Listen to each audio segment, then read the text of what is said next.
Hello everyone, continue करते हैं exercise 14 question number 37. So question number 37 is from the top of a hill the angle of depression of two consecutive kilometers stones due east are found to be 45 degree and 30 degree respectively. Find the height of the hill. So question में क्या बोला गया है कि हिल के top से जो angle of depression बन रहा है दो स्टोन्स के लिए, जो कि क्या है कुछ डिस्टेंस पर ही होंगे, है ना। तो कुछ डिस्टेंस पर है वो, ठीक है। तो वहाँ से जो एंगल ऑफ डिप्रेशन बन रहा है, एक के लिए तो 45 डिग्री का बन रहा है एंड सेकंड वाले के लिए 30 डिग्री का। तो यहाँ पे हमें क्या फाइंड करना है, हाइट फाइंड करनी है हिल की। यहाँ पे ये जो लिखा हुआ है ना 2 consecutive किलोमीटर, इसका मतलब है कि उन दोनों के मतलब जो डिस्टेंस है, ठीक है, उनका जो डिस्टेंस है वो 1 किलोमीटर है, ठीक है। सबसे पहले हम बनाते हैं इसका फिगर, ठीक है। तो सबसे पहले इसकी फिगर बनाते हैं।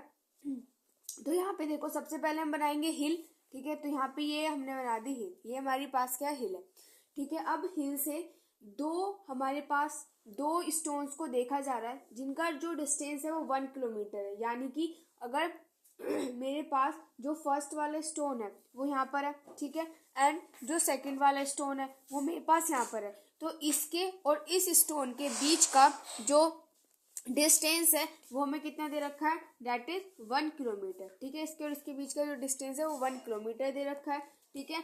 ओके, अब यहाँ से एंगल ऑफ डिप्रेशन बन रहा है। आप लाइन थोड़ी स्ट्रेट करना जब आप फिगर बनाएंगे, ठीक है। तो अब इसको यहाँ पर इस तरीके से मीट कर दो। अब जो एंगल ऑफ डिप्रेशन बन रहा है वो देखो किस तरीके से बन रहा है। यहाँ इसके लिए इतना जो बन रहा है वो 30 डिग्री बन रहा है एंड सेकंड वाले स्टोन के लिए जो एंगल ऑफ डिप्रेशन बन रहा है वो 45 डिग्री का बन रहा है। तो अगर ये वाला मेरे पास 30 है तो ये वाला भी 30 हो जाएगा। अगर ये वाला मेरे पास 45 है तो ये वाला भी मेरे पास 45 डिग्री हो जाएगा because of the alternate interior angle, ठीक है। आप ये जो लाइन है वो स्ट्रेट कर लेना। अब हम क्या करते हैं, इस वाले डिस्टेंस को मैं यहाँ पर एक्सलेट कर लेती हूँ एंड इसकी जो हिल की जो हाइट है उसको मैं यहाँ पर एक्सलेट कर लेती हूँ। अब मैं क्या करती हूँ, इसकी नेमिंग कर लेते हैं। तो ABCD, ठीक है, इसकी नेमिंग कर ली। अब हम लेते हैं ट्राइंगल ABD, ठीक है। तो चलिए अब बात करते हैं इन ट्राइंगल ABD ट्राइंगल की बात करेंगे। तो यहाँ पे हम लगा देंगे tan 45। तो tan 45 क्या होता है, परपेंडिकुलर बाय बेस। तो perpendicular is AB and the base is AD। tan 45 की वैल्यू होती है 1। AB को हमने h माना है एंड AD को हमने x माना है, तो यहाँ पे हमने x लिख दिया। तो यहाँ से हमारे पास जो x है वो किसके इक्वल आ गया, h के इक्वल आ गया। ये हमारी फर्स्ट इक्वेशन हो गई, ठीक है। अब हम दूसरा वाला ट्राइंगल लेते हैं, इन ट्राइंगल ABC। इस वाले ट्राइंगल की बात करेंगे तो यहाँ पे हम लगाएंगे tan 30 डिग्री, ठीक है। tan 30 क्या होता है, परपेंडिकुलर बाय बेस। तो here perpendicular is AB and the base is AC, ठीक है। तो tan 30 की वैल्यू होती है 1/√3। तो यहाँ पे हमने रख दिया 1/√3, ठीक है। AB की वैल्यू हमने h मानी है तो h। अब AC की वैल्यू क्या हो जाएगी, यहाँ A और C, AC ये पूरा कंप्लीट है तो CD की 1 किलोमीटर है एंड DA की x है, ठीक है। तो यानी कि टोटल कितना हो जाएगा 1 प्लस में x। तो यहाँ पे हमने लिख दिया 1 प्लस में x, ठीक है। तो ये हो जाएगा मेरे पास यहाँ से 1/√3 is equal to h। And देखो अब इक्वेशन नंबर 1 से मैं x की प्लेस पर h पुट कर सकती हूँ, है ना। तो यहाँ पे 1 प्लस में h ये हो जाएगा मेरे पास यहाँ से। अब इसको सोल्व करते हैं, इसको हम इधर यहाँ पर मैं सोल्व कर देती हूँ, ठीक है। तो ये मेरे पास उधर चला जाएगा। तो 1 plus h is equal to ये मेरे पास कितना हो जाएगा, डेट इज √3h हो जाएगा, ठीक है। तो यहाँ से 1 आ जाएगा √3h माइनस के h, ठीक है। अब यहाँ से हम क्या ले लेंगे, h को कॉमन ले लेंगे तो मेरे पास आ जाएगा √3 माइनस के 1, ठीक है। अब हमें क्या चाहिए, हमें h की वैल्यू चाहिए। तो यानी कि हो जाएगा 1/√3 माइनस के 1 एंड ये यहाँ पे मेरे पास किसकी वैल्यू आएगी, h की वैल्यू आएगी। अब देखो हमारे पास डिनोमिनेटर में क्या है, √3 माइनस के 1 है, तो हमें क्या करना पड़ेगा, इसको रेशनलाइज करना पड़ेगा, ठीक है। तो यानी कि मल्टीप्लाई बाय √3 प्लस में 1 अपॉन में √3 प्लस में 1, है ना। इसी तरीके से हम इसको रेशनलाइज करते हैं, ठीक है। ठीक है, तो यहाँ पे ऊपर हमारे पास न्यूमिनेटर में क्या हो जाएगा, डेट इज √3। मैं h को इधर लिख देती हूँ, ठीक है। तो जाएगा √3 प्लस में 1 एंड यहाँ पे लग जाएगा a plus B a minus B, तो यानी कि a का स्क्वायर माइनस में b का स्क्वायर, तो 3 का यहाँ पे √3 का स्क्वायर करेंगे तो 3 एंड 1 का स्क्वायर करेंगे तो 1। 3 में से 1 सब्ट्रैक्ट कर देंगे तो हमारे पास कितना आ जाएगा, 2, यही आ जाएगा, ठीक है। अब यहाँ से आप क्या करो, √3 की वैल्यू पुट कर दो, यानी कि 1.732 एंड प्लस में 1 अपॉन में √3। अब इनको अगर हम ऐड करेंगे तो हमारे पास कितना आ जाएगा, 2.732 अपॉन में 2, है ना। अब इसको हम कर देंगे 2 से डिवाइड, तो हमारे पास फाइनल आंसर आ जाएगा 1.366 किलोमीटर, ठीक है। एंड हमें क्या करना था, यहाँ पर इस वाले ये जो हिल है इसकी यहाँ पे हमें हाइट तो फाइंड करनी थी, जो कि हमने यहाँ पे फाइंड कर ली। ये हो गया आपका फाइनल आंसर क्वेश्चन नंबर 37। तो आप इसको किलोमीटर से मीटर में भी चेंज कर सकते हो। सिंपल आपको क्या करना पड़ेगा, यहाँ पर जो हमारे पास 1.366 है ना, इसकी मल्टीप्लाई करनी पड़ेगी 1000 से। तो जैसे आप इसकी मल्टीप्लाई करोगे 1000 से तो आपके पास फाइनल आंसर आ जाएगा 1366 मीटर, ठीक है। तो ये भी आपका आंसर हो सकता है एंड ये भी आपका आंसर हो सकता है, ठीक है। सो ये हो गया question number 37। Number 38 is, if at some time of the day the ratio of the height of a vertically standing pole to the length of its shadow on the ground is 3:1, then find the angle of elevation of the sun at that time। तो क्या बोला गया है कि कुछ मतलब दिन के कुछ समय में क्या हुआ कि जो एक हमारे पास एक पोल है, ठीक है, और पोल है तो उसकी कुछ शैडो भी बन रही होगी, है ना। इस तरीके से पोल है तो इस तरीके से उसकी कुछ ना कुछ शैडो भी बन रही होगी। तो क्या बोला गया है कि जो वहाँ पे पोल खड़ा हुआ है एंड जो उसकी जो शैडो बन रही है ग्राउंड पर, उनका जो रेशियो वो 3:1 हो गया। तो यहाँ पे हमें एंगल ऑफ एलिवेशन फाइंड करना है उस टाइम पर कि तब ऐसा हुआ है कि जब ये रेशियो बन गया दोनों का, एक पोल का एंड पोल के शैडो का, अगर 3:1 बन गया तो एंगल ऑफ एलिवेशन क्या होगा सन का उस टाइम पर। सो देखो, जैसे कि ये हमारे पास क्या है, ये पोल है, ठीक है, एंड इस पोल की यहाँ पे क्या बन रही होगी, शैडो बन रही होगी, है ना। तो अब यहाँ पे हमें इस, सपोज करो कि यहाँ पे क्या है, आपका सन है, ठीक है, यहाँ पे जो है वो यहाँ पे इस तरीके से ये सन है, ठीक है, यहाँ पे ये सन है। अब इसका जो एंगल ऑफ आपको क्या निकालना है, इस तब इन दोनों का जो रेशियो हो कितना हो गया, 3:1 हो गया। तो आपको यहाँ पे क्या निकालना है, ये वाला जो थीटा एंगल है ना, ये आपको यहाँ पे फाइंड करना है कि तब एंगल ऑफ एलिवेशन क्या होगा सन का, ठीक है। तो ये हो गया ABC, ठीक है। अब उसके बाद देखो AB क्या है, यहाँ पर पोल है, और AC क्या है, उसकी यहाँ पर शैडो है। अब हमें यहाँ पे क्या गिवन है, AB रेशियो AC हमें गिवन है ना, ये तो गिवन है पोल, और उसकी शैडो का जो रेशियो है वो हमें गिवन है 3:, और √3 रेशियो में 1, यही हमें गिवन है, ठीक है। तो हम इसको ऐसे भी तो लिख सकते हैं, AB अपॉन में AC is equal to √3 upon में 1, ठीक है।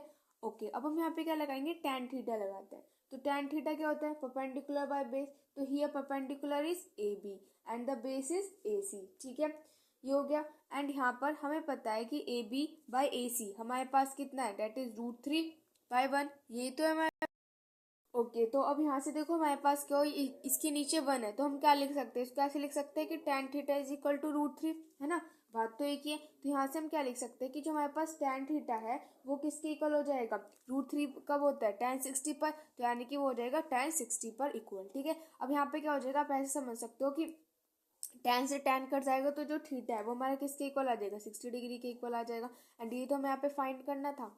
सो ये हो गया question number 38। Number 39 is, a man in a boat rowing away from a lighthouse 100-meter high takes 2 minutes to change the angle of elevation of the top of the lighthouse from 60 degree to 30 degree। तो क्या बोला गया है कि एक man है, ठीक है, जो कि यहाँ पर a man in a boat rowing away from a lighthouse 100 metre high takes 2 minute to change the angle of elevation. क्या बोला गया है क्वेश्चन में कि एक मैन है, ठीक है, एंड वो बोट में, तो उसको जो एंगल ऑफ एलिवेशन चेंज करने में जो टाइम लगता है वो लगता है 2 मिनट। एंड यहाँ पे जो 100 मीटर हाई है, तो 100 मीटर हाई मतलब कि यहाँ पे हाइट दे रखी है किसकी, लाइट हाउस की, ठीक है। अब उसको चेंज करने में जो 2 मिनट्स लगते हैं, उसको एंगल ऑफ एलिवेशन चेंज करने में 60 डिग्री से 30 डिग्री पर। तो यहाँ पे हमें स्पीड बतानी है बोट की इन मीटर पर मिनट में। ठीक है, यहाँ पे आपको स्पीड बतानी है, किसमें बतानी है, मीटर पर मिनट में। ठीक है, पहले बनाते हैं इसकी फिगर। ठीक है, अब देखो यहाँ पे हमारे पास क्या है, एक लाइट हाउस है। ठीक है, एंड उसकी जो हाइट है वो कितनी है, डेट इज 100 मीटर। अब उसको एंगल, वो अपना क्या करता है, एंगल ऑफ एलिवेशन चेंज करता है, यानी कि यहाँ पर उसका कितना होगा, 60 डिग्री होगा। और यहाँ पे मान लेते हैं कि उसका चेंज होकर कितना हो जाता है, 30 डिग्री। तो अब इसको ज्वाइन कर देते हैं। ठीक है, इस तरीके से यहाँ पे हमने ज्वाइन कर दिया एंड इसको इस तरीके से मीट कर दिया। ठीक है, एंड उसको 30 डिग्री से मतलब 60 डिग्री से 30 डिग्री पर चेंज करने के लिए उसको कितना टाइम लगता है, 2 मिनट। यानी कि यहाँ से लेके यहाँ तक यहाँ पे टाइम है। ठीक है, उसको कितना टाइम लगता है, यहाँ पे 2 मिनट्स लगते हैं। अब इसकी नेमिंग कर लेते हैं ABCD। ठीक है, इतना उसको टाइम यहाँ पर।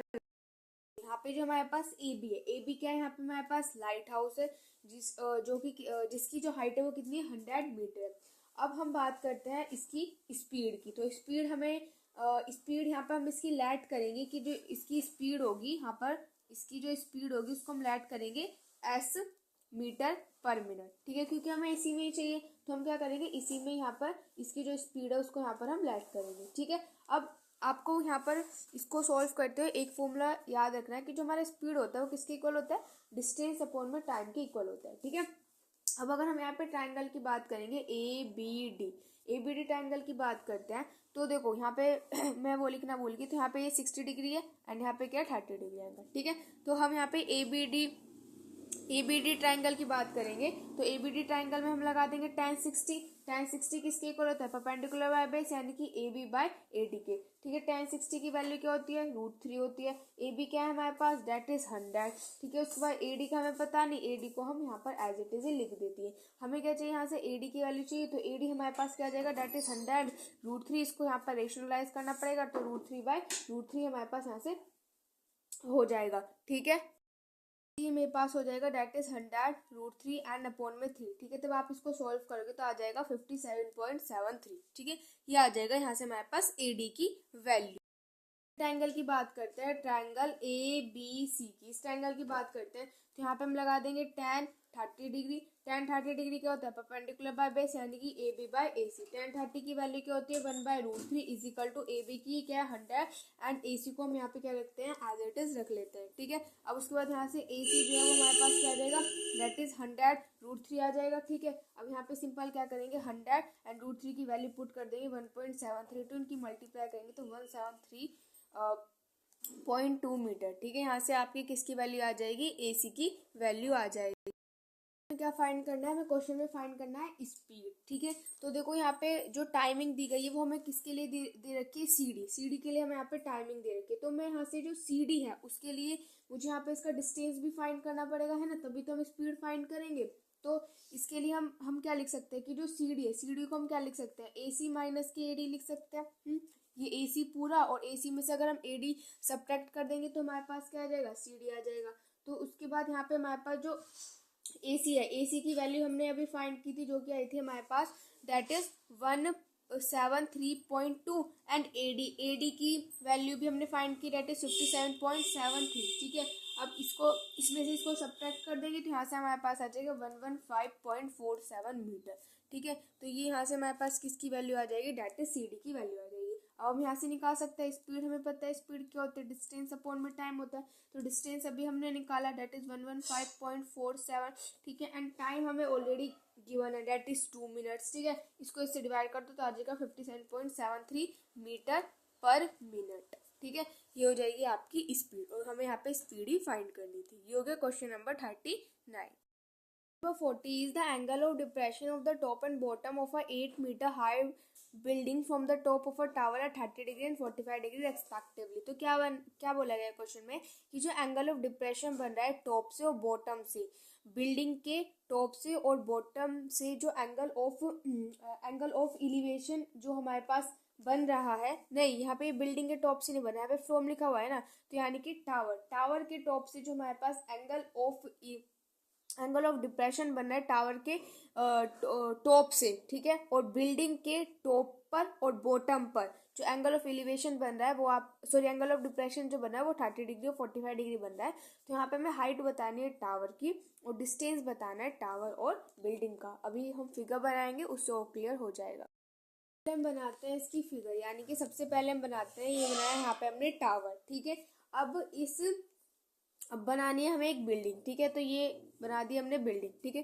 टावर हो गया, बिल्डिंग हो गया। अब क्या बोला गया है कि टावर के टॉप से क्या बन रहा है, एंगल ऑफ डिप्रेशन बन रहा है, वो भी बिल्डिंग के टॉप पर और बिल्डिंग के बॉटम पर। तो यानी कि टावर के टॉप से बिल्डिंग के टॉप तक का जो एंगल ऑफ डिप्रेशन बन रहा है वो बन रहा है 30 डिग्री का, इस तरीके से,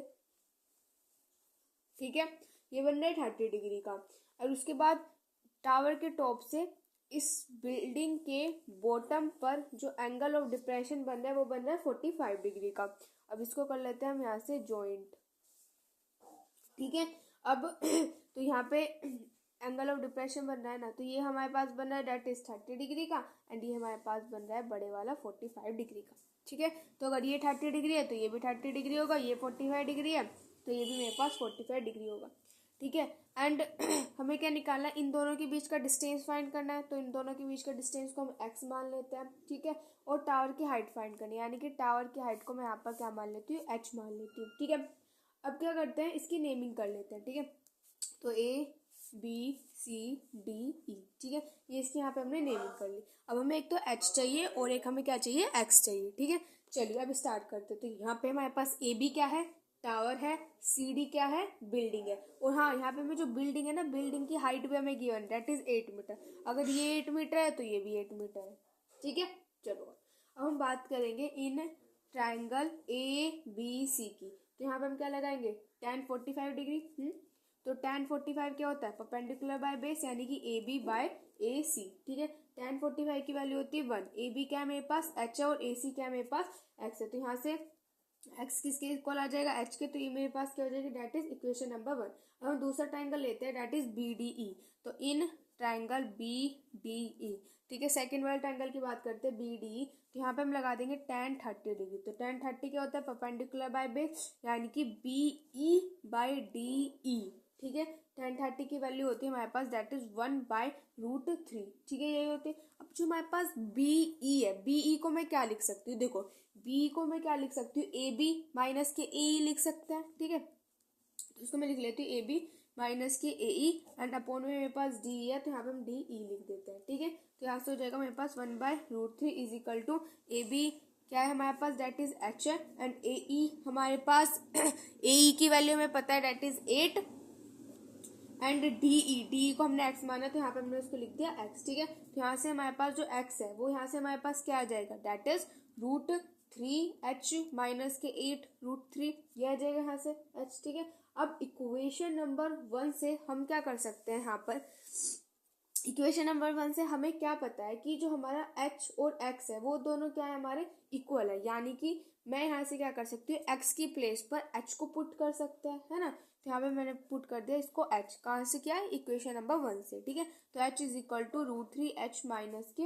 8√3, ये कर सकते हैं। चलिए अब यहाँ पर हम करेंगे, ये हो जाएगा यहाँ से मेरे पास, that is 8√3 is equal to √3h minus के h, ठीक है, ये कर सकते हैं। अब उसके बाद यहाँ पे हमें क्या लेना पड़ेगा, कॉमन। किसको कॉमन लेंगे यहाँ से हम, तो हो जाएगा 8√3 इज इक्वल टू h को ले सकते हैं हम यहाँ पर कॉमन, तो हमारे पास आ जाएगा √3 माइनस के 1, ठीक है। अब हमें किसकी वैल्यू चाहिए यहाँ से, h की वैल्यू, यानी कि हो जाएगा 8√3 अपॉन में √3 माइनस के 1, एंड यहाँ से हमारे पास किसकी वैल्यू आएगी, ये h की वैल्यू आएगी। अब हम इसको क्या कर देंगे, रेशनलाइज, यानी कि √3 प्लस में 1 अपॉन में √3 प्लस में 1, ठीक है, ये हो जाएगा। अब इसको करते हैं सॉल्व, तो ये हो जाएगा यहाँ से मेरे पास 8√3 एंड √3 प्लस में 1, and a plus B a minus B लगाएंगे तो नीचे हमारे पास क्या आ जाएगा, डेट इज 2, ठीक है।